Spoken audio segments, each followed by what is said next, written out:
वलीद बिन तलाल ने एक मीटिंग करके प्रेस रिलीज जारी कर दी और बताया कि दुनिया की सबसे बड़ी बिल्डिंग बहुत जल्द कहां नजर आएगी, जद्दा में नजर आएगी, जो कि बादलों को चीरते हुए बादलों से भी ऊपर होगी। इससे पहले आप जानते हैं कि दुनिया की सबसे बड़ी बिल्डिंग दुबई के अंदर है।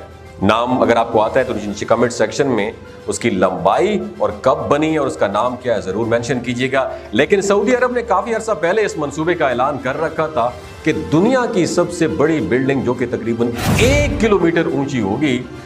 बंदा सोच के दंग रह जाता है, यार 1 किलोमीटर जमीन से ऊपर इतनी बड़ी बिल्डिंग बनाने के बाद दुनिया की सबसे बड़ी बिल्डिंग रखने का एजाज सऊदी अरब के पास आ जाएगा। और बहुत अरसा पहले इस पर काम भी चल रहा था, लेकिन बिन लादेन कंपनी जो कि इसको बना रही थी उसने उस पे काम रोक दिया था जब सऊदी अरब के अंदर करप्शन के खिलाफ बहुत बड़े पैमाने पर कार्रवाई की गई। मोहम्मद बिन सलमान ने सऊदी अरब के शहजादों और बड़े बड़े आला शख्सियात, साबिक ब्यूरोक्रेट्स और फौजियों को उन समेत शाही खानदान के लोगों को पकड़कर अंदर कर दिया और कहा जितनी भी ये करप्शन के मामलात हैं पहले इनको क्लियर करवाओ, फिर हम आगे बात करेंगे। तो उसमें वलीद बिन तलाल भी ये भी पकड़े गए थे और ये प्रोजेक्ट वलीद बिन तलाल का ही है। और ये जद्दा टावर बनाना जो कि जद्दा के अंदर बन रहा है तो ये उन्हीं का है। तो उसके बाद ये स्टक होके रहेगा और उस पर काम नहीं हो सका। ये तकरीबन कहते हैं कि 7 साल इस पर काम बंद रहा। इसकी जो टोटल कॉस्ट थी वो तब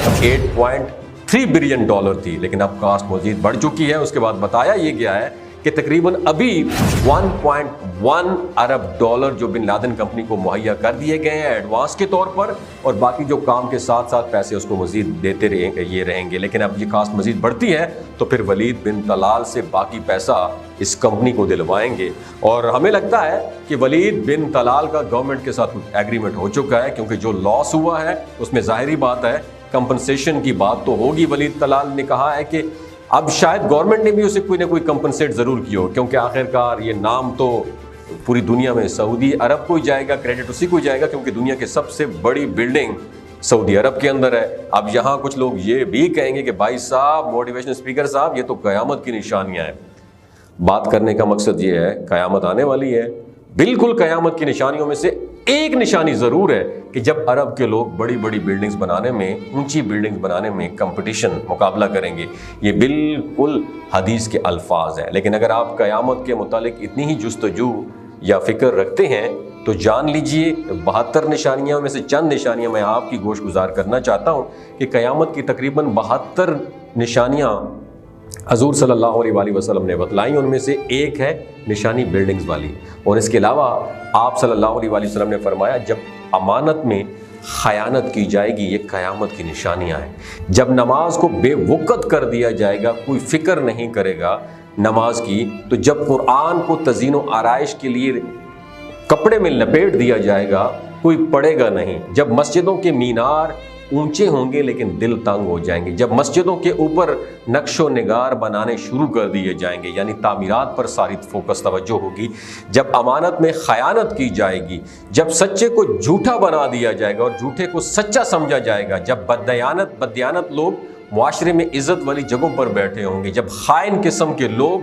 हुक्मरान बन जाएंगे, जब बारिशें बेवक्त होंगी और बारिश होने के बावजूद गर्मी लगती रहेगी, तो बहुत सारी बातें हजूर सल्लल्लाहु अलैहि वसल्लम ने बतलाई हैं।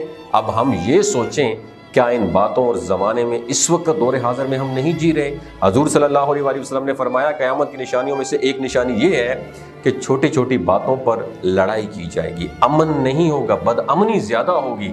हम सोचें एक लम्हे के लिए कि हम छोटी छोटी बातों पर लड़ाई करने वाले तो नहीं हैं, हम बददियानत तो नहीं हैं, नमाज़ों को तर्क करने वाले तो नहीं हैं, नमाज़ों को छोड़ने वाले तो नहीं हैं। तो मेरे दोस्त अपनी फ़िक्र करें फिर, क्योंकि अरबों की लंबी लंबी बिल्डिंग्स पता नहीं कब बननी है, कब क़यामत की निशानी पूरी होनी है। और क़यामत की निशानियाँ तो पूरी हो चुकी हैं और वो हम सब में पाई जाती हैं। अगर हमारी मस्जिदें खाली हैं तो सारी बातें जो मैंने आपके साथ शेयर की हैं, अल्लाह रब्बुल इज़्ज़त सोचने समझने की तौफ़ीक़ अता फ़रमाए। आमीन सुम्मा आमीन।